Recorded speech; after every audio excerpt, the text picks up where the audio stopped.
Thailand company খোলার ক্ষেত্রে থাই share হোল্ডারের কেন প্রয়োজন হয়? এটি মূলত প্রায় প্রশ্ন করে থাকে সবাই। চলুন সহজ ভাষায় জেনে নেওয়া যাক। থাইল্যান্ডের আইন অনুযায়ী যদি কোনো কোম্পানিতে বিদেশির মালিকানা 49% বেশি হলে সেটিকে ফরেন কোম্পানি হিসাবে ধরে নেওয়া হয়। এবং ফরেন কোম্পানি হলে অনেক ধরনের বিজনেস করার অনুমতি পাওয়া যায় না।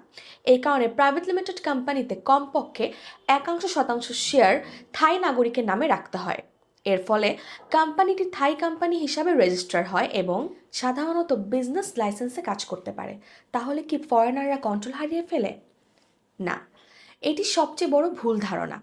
শেয়ার কম থাকলে কন্ট্রোল হারাতে পারবে না, তবে এমন কোনো বাধ্যবাধকতা নেই।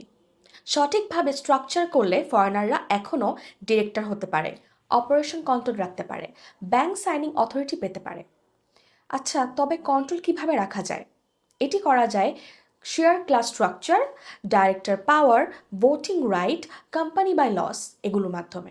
কখন থাই শেয়ার হোল্ডারের প্রয়োজন পড়ে না? কিছু বিশেষ ক্ষেত্রে থাই শেয়ার হোল্ডারের প্রয়োজন এমনিতেও পড়ে না। যেমন বিওআই প্রমোটেড কোম্পানি, নির্দিষ্ট রেস্ট্রিক্টেড সেক্টরের বাইরে হলে, বিশেষ সরকারি অনুমতি থাকলে।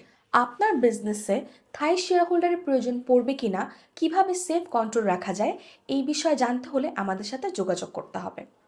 আমরা আপনাকে শুরু থেকে সঠিক স্ট্রাকচার সাজেস্ট করব।